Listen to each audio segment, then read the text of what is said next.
விவசாயம் நல்லா இருக்கணும்னு நினைக்கிறவங்க, விவசாயி நல்லா இருக்கணும்னு நினைக்கிறவங்க, அது மூலியமா நம்மளுக்கு தரமான இயற்கையா விளைஞ்ச காய்கறிகள், கீரைகள், பழங்களும் கிடைக்கணும்னு நினைக்கிறவங்க, கொஞ்சம் கவனமா பார்த்துட்டு, இந்த காணொளிய ஒவ்வொரு விவசாயியிடமும் கொண்டு போய் சேர்த்துங்க. பார்க்கிற ஒவ்வொரு விவசாயி கவனமா தெரிஞ்சுட்டு, குறுகிய நாட்களே உள்ளது. உடனடியா இத செய்து வைத்துக் கொள்ளுங்கள். அப்பனா தான் மத்திய, மாநில அரசுகளுடைய திட்டங்கள நீங்கள் பெறும்பொழுது, அந்த விவசாயிகளுக்கான நிதி வருது இல்லைங்களா? மத்திய அரசிடமிருந்து அது.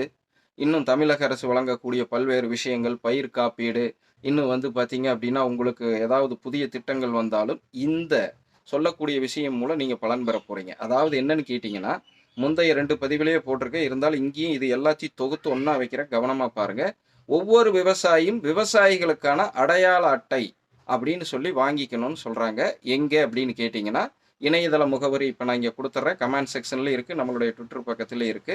அந்த இணையதள முகவரியில உள்ள போய் நீங்களே பண்ணிக்கலாம். ஒருவேளை உங்களுக்கு போதிய அனுபவம் இல்ல அப்படின்னா, நீங்க என்ன பண்றீங்க? தமிழக அரசுடைய இ-சேவை மையம், மத்திய அரசுடைய பொது சேவை மையத்த அணுகுங்க. இப்ப நான் எப்படி அந்த இணையதள முகவரியில் உள்ள போய் பண்றதுன்னு சொல்றேன். நாலேட்ஜ் உள்ளவங்க பண்ணிக்கங்க. உள்ள போய் ஃபார்மர் அப்படிங்கிற ஆப்ஷனை செலக்ஷன் பண்ணுங்க. நான் இப்ப குடுக்குற லிங்க் கரெக்டா அந்த லேண்டிங் பேஜுக்கே கொண்டு போய் சேர்த்தும். நீங்க கூகுள்ல போனா தேடுறது கஷ்டங்கிறீங்க.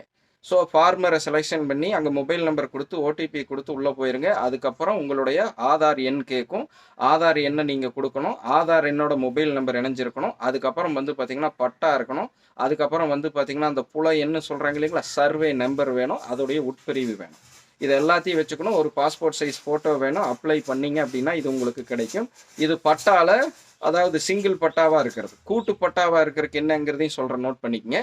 கூட்டு பட்டாக்கு பார்த்தீங்கன்னா இருக்கிறதுல ஒரு பேர் தான், ஃபர்ஸ்ட்ல இருக்கிற பேர் தான் செலெக்ஷன் பண்ணணும்னு எங்களுக்கு பொது சேவை மையத்துக்கு அறிவுறுத்தி இருக்கிறாங்க.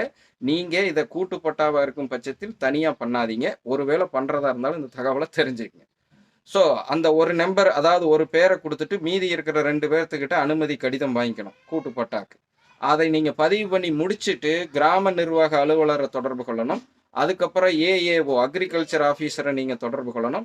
அதுக்கப்புறம் தமிழக அரசுடைய இ-சேவை மையத்தில் போய் கூட்டு பட்டா பதிவு பண்றதுக்கான ஸ்பெஷல் பதிவையும் முடிக்கணும். இவ்வளவு இருக்கு. அதனால நீங்க என்ன பண்றீங்கன்னா, ஆரம்பத்திலேயே கூட்டு பட்டா வச்சிருக்கிறவங்க பொது சேவை மையத்தை அணுகுங்க.